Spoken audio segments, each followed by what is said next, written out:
سنفرغ لكم أيها الثقلان فبأي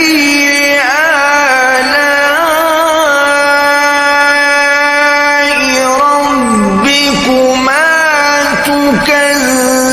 تكذبان يا معشر